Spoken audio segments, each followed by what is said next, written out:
एक scuba diver life के लिए लड़ रहा था। एक रेस्क्यू डॉक्टर मौत के मुंह से किसी को खींच कर ला रहा था। और एक केव के अंधेरे में 1000 फीट नीचे कुछ लोग ऐसे फैसले ले रहे थे जिनके लिए गलती का कोई स्कोप नहीं था। दोस्तों, रिस्क लेना एक ऐसा आर्ट है जो हर किसी को नहीं आता। लोग सोचते हैं कि रिस्क लेना या तो पागलपन है या फिर लक है, लेकिन रिचर्ड हैरिस, जो एक डॉक्टर, केव ड्राइवर डाइवर और रियल लाइफ हीरो हैं, उन्होंने हमें सिखाया कि रिस्क लेना एक स्किल है, एक कला है, द आर्ट ऑफ रिस्क। इस बुक में आप सीखेंगे कैसे कुछ लोग इम्पॉसिबल सिचुएशंस में काम रहते हैं, कैसे ब्रेन डिसीजंस लेता है जब टाइम कम होता है, और कैसे हम सब अपनी लाइफ के रिस्क को समझकर मास्टर बन सकते हैं। हेलो ऑल, स्वागत है आपका आपके अपने चैनल ईट द बुक पर, जहां हम किताबें नहीं पढ़ते, उन्हें चबाकर आपकी जिंदगी में उतारते हैं, क्योंकि यहाँ हर किताब आपकी लाइफ का नया जायका बनती है। आज इस वीडियो में हम करेंगे द आर्ट ऑफ रिस्क का chapter wise deep dive, Hindi में एकदम कहानी के स्टाइल में। तो रेडी हो जाइए अपने कंफर्ट जोन से बाहर आने के लिए, because real growth begins where comfort ends. Chapter 1। Hello दोस्तों, क्या आपने कभी ये सोचा है, जब जिंदगी और मौत के बीच का सिर्फ एक पतला सा बॉर्डर हो, तब इंसान का दिमाग कैसे काम करता है? आज हम बात करेंगे एक ऐसे चैप्टर की जो सिर्फ एडवेंचर नहीं, बल्कि इंसान के अंदर के इमोशंस, डिसीजंस और साइकोलॉजिकल स्ट्रेंथ को एक्सप्लोर करता है। ये कहानी है केव डाइविंग की, एक ऐसे डेंजरस स्पोर्ट की जहाँ एक छोटी सी गलती भी आखिरी हो सकती है। और इस चैप्टर के हीरो हैं खुद ऑथर डॉक्टर रिचर्ड हैरी, एक एनेस्थेटिस्ट जिन्होंने अपनी लाइफ के कई साल अंडर वाटर केव्स में रिस्क लेने में बिताए हैं। एक बार हैरी और उसका टीम एक गुफा के अंदर डाइव कर रहे थे, जहां कुछ डाइवर्स फंस गए थे। टाइट टनल्स, जीरो विजिबिलिटी और ऑक्सीजन का लिमिटेड सप्लाई। इमेजिन करो कि पानी के अंदर आपको हर पल सरवाइव करने के लिए डिसीजन लेना है। उस वक्त रिस्क सिर्फ फिजिकल नहीं था, इमोशनल और मेंटल प्रेशर भी था। लोग एक्सपेक्ट कर रहे थे कि हैरी उनके बच्चों को बाहर निकाले, सेफ ले आए। हर डिसीजन, हर सेकंड एक गेम चेंजर था। और यहीं से ऑथर एक इम्पोर्टेंट कॉन्सेप्ट समझाते हैं। रिस्क का मतलब हमेशा फुलिशनेस नहीं होता, बल्कि कैलकुलेटेड रिस्क लेना, जिसमें आप समझते हो कि कब, कहां और कैसे रिस्क लेना है। ये एक आर्ट है, इसी को कहते हैं the art of risk. Harry बताते हैं कि जब हम किसी रिस्की सिचुएशन में होते हैं, तो ब्रेन का एक हिस्सा, एमिगडाला, एक्टिवेट हो जाता है। फाइट और फ्लाइट मोड चालू हो जाता है। लेकिन जो लोग ट्रेंड होते हैं, वो इस फियर को कंट्रोल करके कामली डिसीजन लेते हैं। उनका कहना है, रिस्क लेने का मतलब ये नहीं कि आप डरे नहीं, बल्कि डर के बावजूद आप कंट्रोल में रहते हो। यही डिफरेंस होता है एक एक्सपर्ट और एक रेकलेस इंसान में। तो ये चैप्टर हमें क्या सिखाता है? True courage is not the absence of fear, but the ability to act despite it.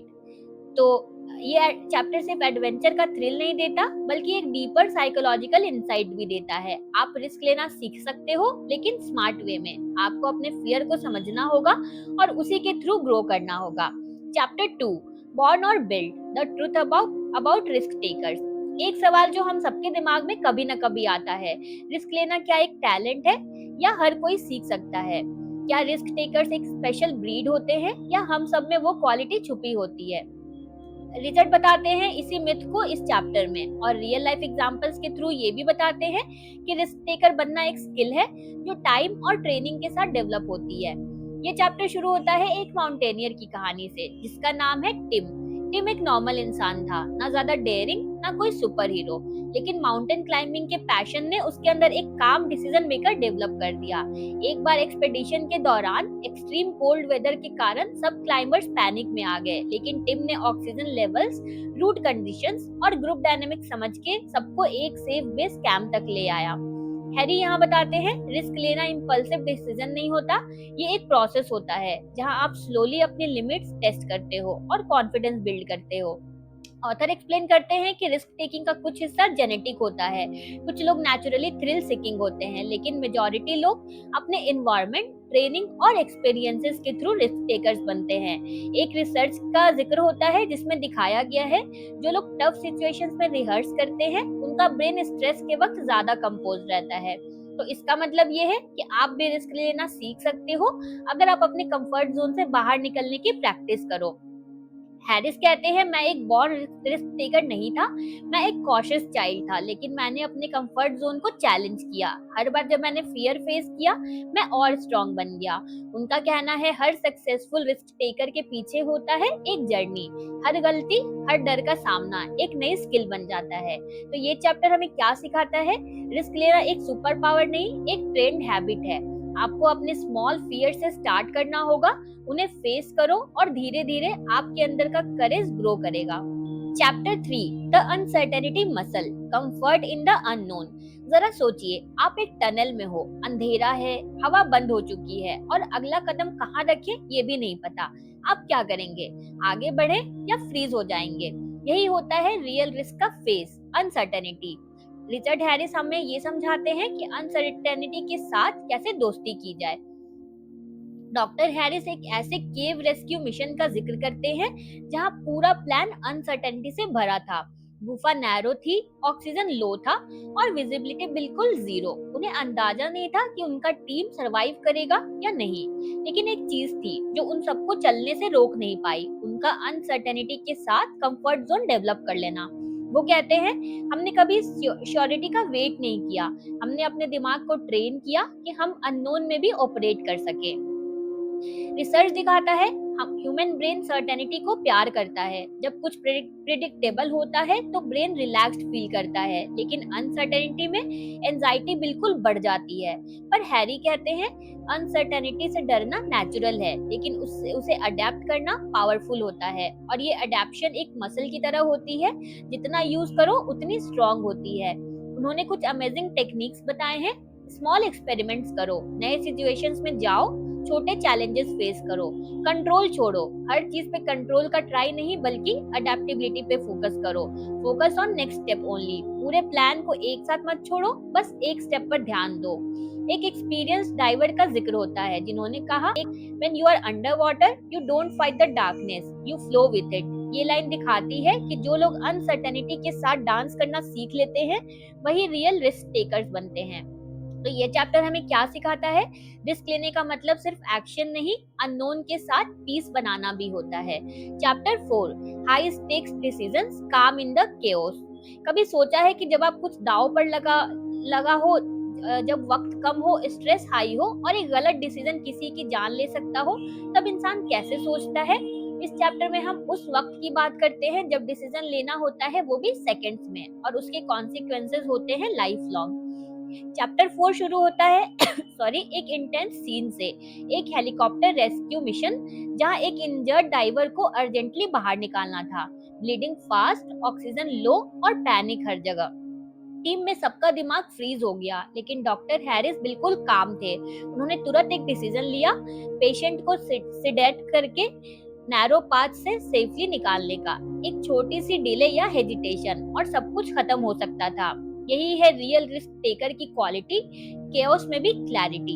Harry बताते हैं कि जब हम प्रेशर में होते हैं तो ब्रेन ओवरलोड हो जाता है, एमिगडाला ओवर एक्टिव हो जाता है, लॉजिक काम करना बंद कर देता है। पर एक्सपर्ट लोग ऐसे मोमेंट्स में अपने माइंड को पॉज करना सीख लेते हैं। वो अपने ब्रीदिंग पे कंट्रोल रखते हैं, इमोशंस को मैनेज करते हैं और सिर्फ फैक्चुअल थिंकिंग करते हैं। उनका मंत्र होता है, breathe, step back, focus on the outcome and then decide. Chapter में कई केस स्टडीज हैं, military commanders, firefighters, doctors, जिन्हें स्ट्रेस में डिसीजन लेना पड़ता है। कॉमन चीज, ट्रेनिंग प्लस सिमुलेशन। इन लोगों ने पहले ही कई बार सिमिलर सिचुएशंस का मेंटल रिहर्सल किया होता है। जैसे एथलीट्स प्रैक्टिस करते हैं, वैसे ही डिसीजन मेकर्स अपने दिमाग को टफ चॉइसेस के लिए ट्रेन करते हैं।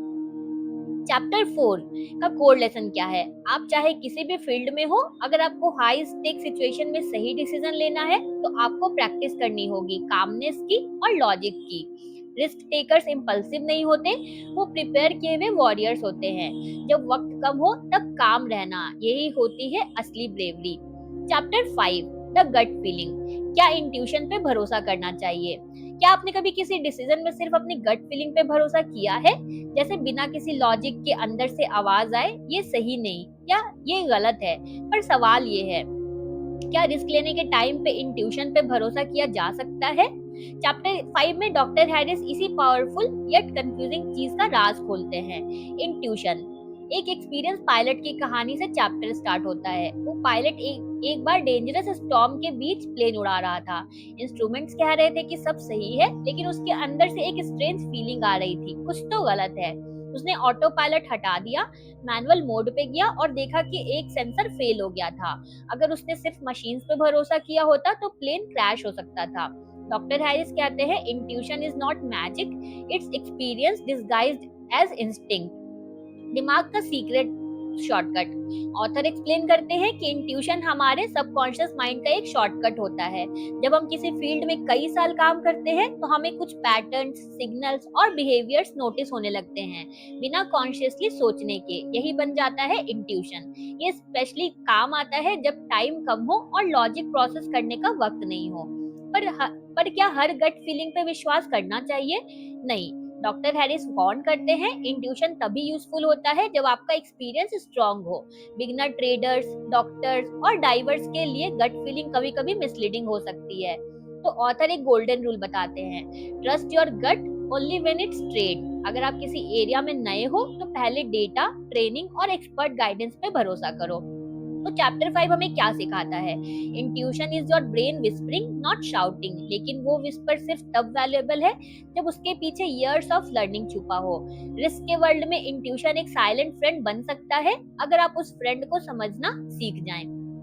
Chapter 6, risk in teams. जब जिंदगी होती है एक दूसरे के हाथ में। जरा सोचिए, आप एक रिस्की मिशन पे हो, लेकिन आप अकेले नहीं हो। आपके आसपास भी लोग हैं जो आपके डिसीजन पे डिपेंड कर रहे हैं और आप उनके डिसीजन पे।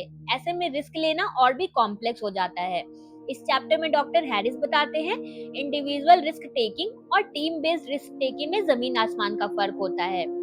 इस चैप्टर में एक इमोशनल और पावरफुल कहानी आती है, थाईलैंड केव रेस्क्यू की। ये वही मिशन था जिसमें 12 फुटबॉल प्लेयर्स और उनका कोच एक फ्लडेड केव में फंस गए थे।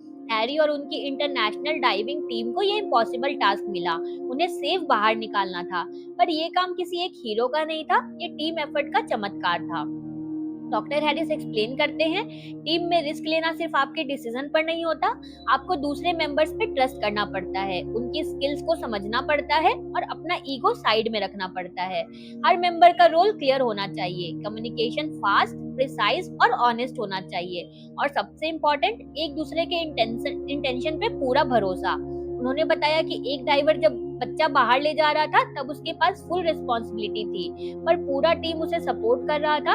सब एक दूसरे के लिए सेफ्टी नेट बन गए थे। रिसर्च कहता है, जब लोग किसी टीम का हिस्सा होते हैं उनका ब्रेन ज्यादा कोलैबोरेटिव मोड में काम करता है। पर अगर ईगो, ब्लेम गेम या लैक ऑफ ट्रस्ट होता है तो रिस्क ज्यादा डेंजरस बन जाता है। हैरिस कहते हैं, team work in risk is not about who is in charge, it's about who has your back. तो चैप्टर 6 का क्या मैसेज है? अकेले डिसीजन लेना एक स्किल है, लेकिन टीम के साथ रिस्क लेना एक आर्ट है। आपको नॉट जस्ट अपने स्किल्स पे बल्कि दूसरों के जजमेंट और इंटेंशन पे भी विश्वास करना पड़ता है, चाहे हॉस्पिटल हो, बैटल फील्ड या अंडर वाटर केव। जब रिस्क टीम में होता है तो हर मेंबर की कामनेस, क्लैरिटी और करेज एक दूसरे को स्ट्रेंथ देती है। चैप्टर 7, फियर, डर को दोस्त बनाने का फॉर्मूला। एक बात सच है, हर रिस्क के पीछे एक डर छुपा होता है, पर सवाल ये है, क्या डर आपको रोकता है या आपको गाइड करता है? इस चैप्टर में डॉक्टर हैरिस हमें एक पावरफुल माइंडसेट का शिफ्ट सिखाते हैं। Fear is not your enemy, it's a signal, it's feedback, use it. Doctor Harris एक ऐसे मोमेंट को याद करते हैं जहां वो एक डीप अंडर वाटर केव में थे। सडनली उनका ब्रीदिंग सिस्टम थोड़ा ग्लिच करता है, ऑक्सीजन लेवल लो हो जाते हैं और उनका हार्ट बीट बढ़ने लगता है। पहले तो पैनिक आता है, पर फिर वो अपने आप से कहते हैं, stop, listen to your fear, what is it telling you. तब उन्हें समझ आता है कि डर उन्हें बताने की कोशिश कर रहा था सिस्टम में दिक्कत है और तुरंत सरफेस पे आना सही डिसीजन होगा। और इसी फियर को समझने के कारण वो अपनी और अपने पार्टनर की जान बचा लेते हैं। डॉक्टर हैरिस बताते हैं कि फियर एक्चुअली एक प्रिमिटिव सर्वाइवल टूल है।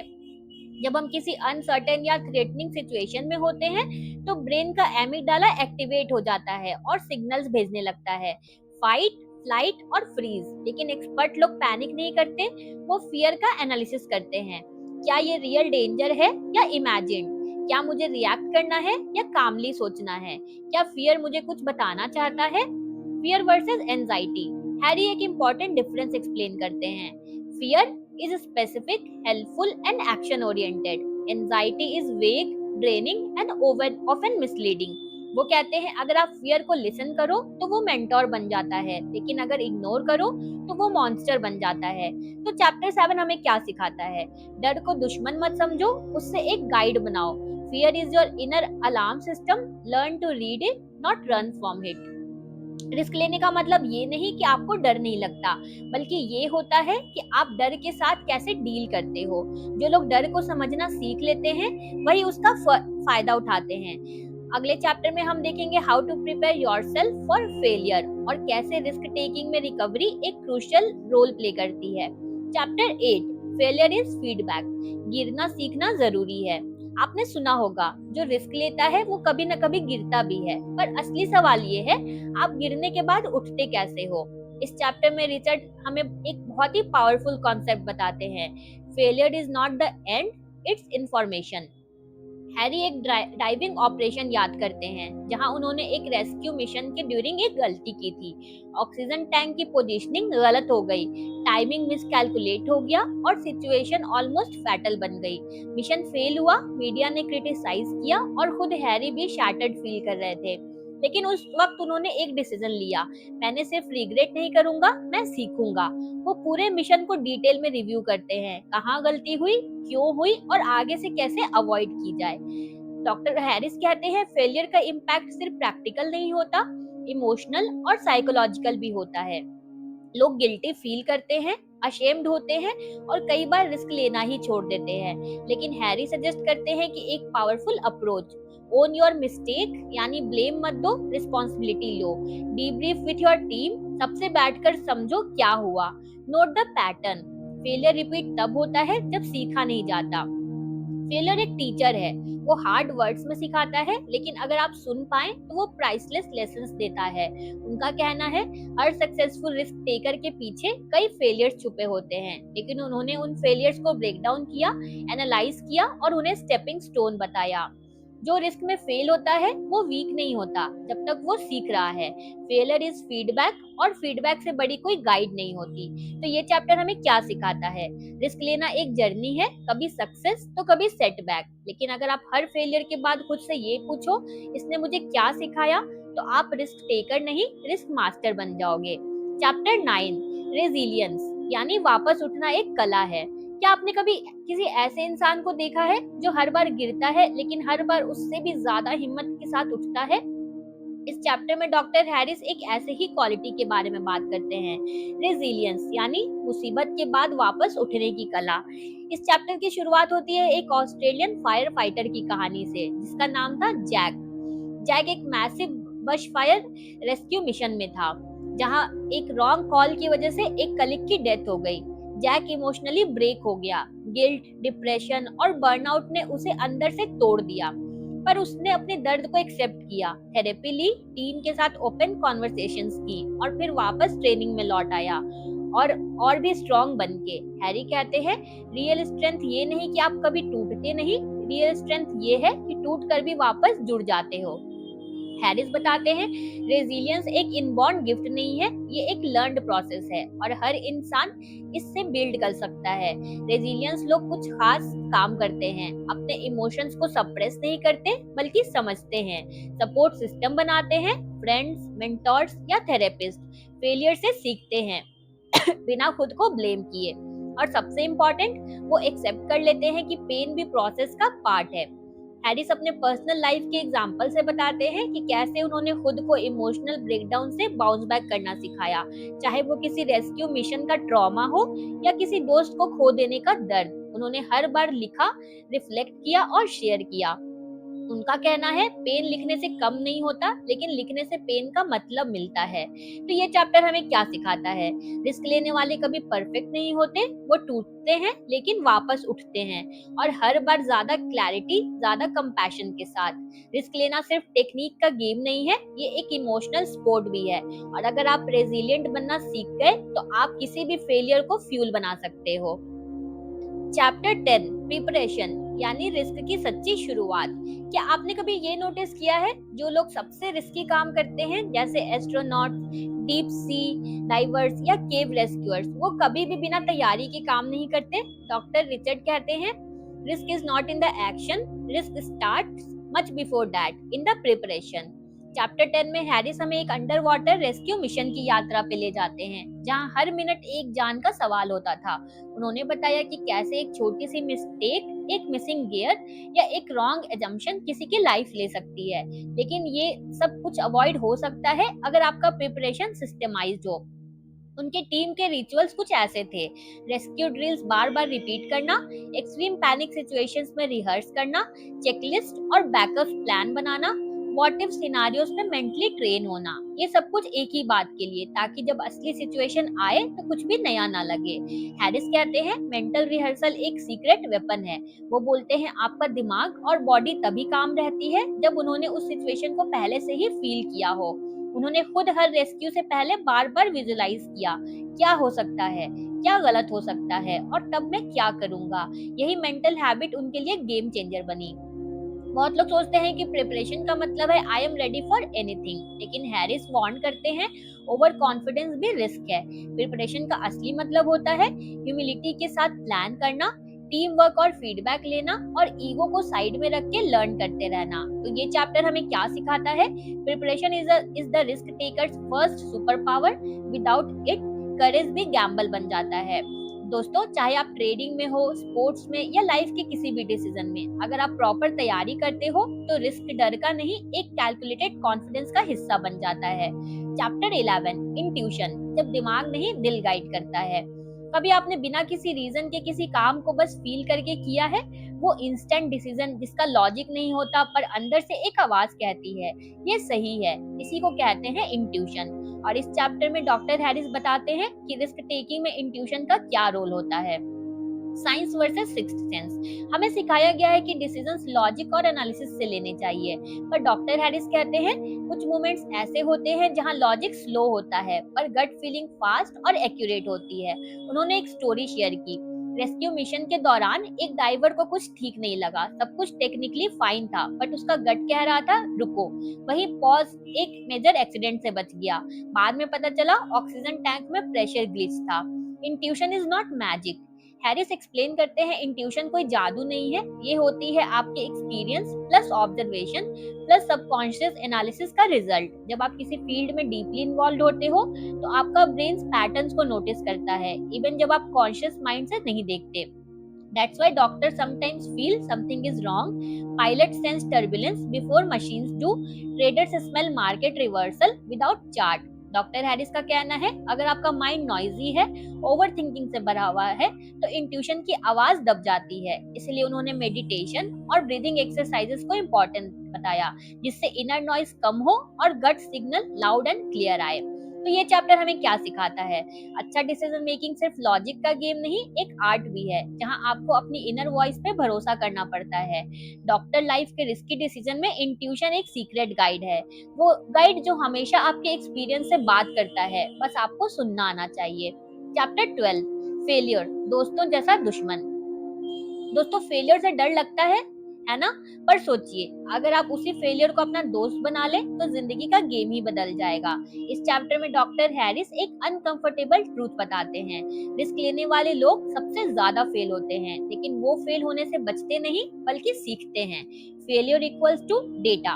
एक रेस्क्यू मिशन में एक डाइवर की प्लानिंग गलत साबित होती है, वो फेल होता है, सब उसे जज करते हैं, लेकिन डॉक्टर हैरिस उसके साथ बैठते हैं और कहते हैं तू सिर्फ फेल नहीं हुआ, तू एक प्राइसलेस एक्सपीरियंस जीत के आया है। फेलियर एक फीडबैक लूप है जो आपको बताता है क्या काम करता है और क्या नहीं। हमारे सोसाइटी में फेलियर को शेम से जोड़ा गया है, स्कूल में, जॉब में या लाइफ में फेल होने वाले को लूजर समझा जाता है, पर डॉक्टर हैरिस कहते हैं जो इंसान कभी फेल नहीं होता उसने कभी रिस्क लिया ही नहीं है। तो असली ब्रेवरी तो वही है जो रिस्क ले, फेल हो, उठ जाए और फिर से ट्राई करे। रेस्क्यू मिशंस के बाद डॉक्टर हैरिस और उनकी टीम एक रिचुअल फॉलो करते हैं, आफ्टर एक्शन रिव्यू।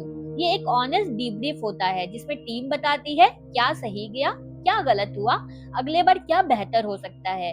ये रिचुअल ईगो तोड़ता है और विजडम बनाता है। तो ये चैप्टर हमें क्या सिखाता है? फेलियर से डरते नहीं, उसे डिसेक्ट करते हैं। हर मिस्टेक में एक सीड होता है जो फ्यूचर सक्सेस के पेड़ बन सकता है। दोस्तों, फेलियर ना तो एंड है ना पनिशमेंट, वो एक मेंटोर है जो सिर्फ उनको मिलता है जो रिस्क लेने की हिम्मत रखते हैं। चैप्टर 13, द क्रूसिबल, जब जिंदगी खर्चे पे लगती है। कभी आपने फील किया है कि आप जिंदगी के सबसे बड़े प्रेशर कुकर मोमेंट में हो, जैसे हर सेकंड आपको टेस्ट कर रहा हो? यही होता है क्रूसिबल मोमेंट। ऐसी सिचुएशन जो आपको या तो तोड़ देगी या नए वर्जन में ढलकाएगी।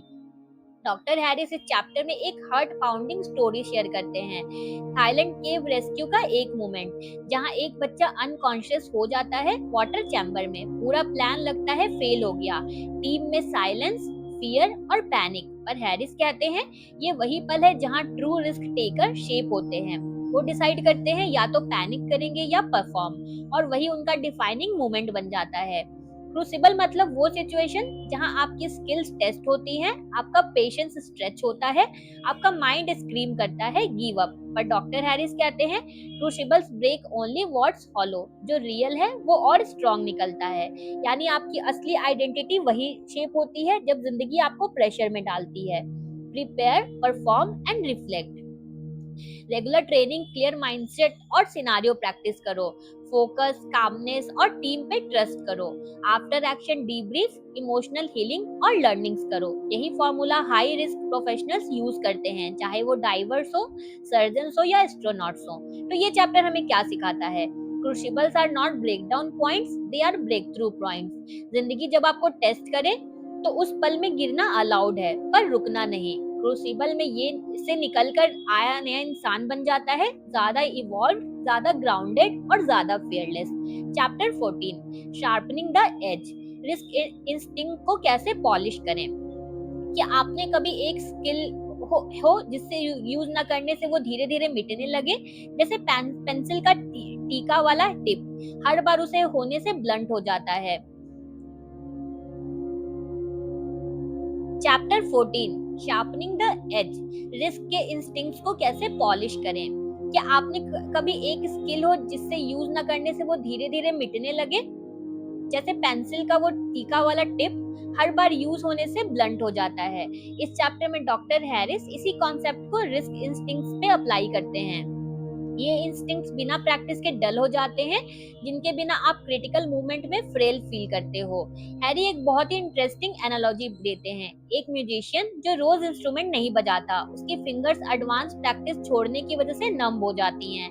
सेम रिस्क में भी होता है। अगर आप रेगुलर ट्रेनिंग, सिमुलेशन, रिफ्लेक्शन नहीं करते तो आपका माइंड और बॉडी रस्ट हो जाता है। एक टेस्ट केस उनका खुद का था।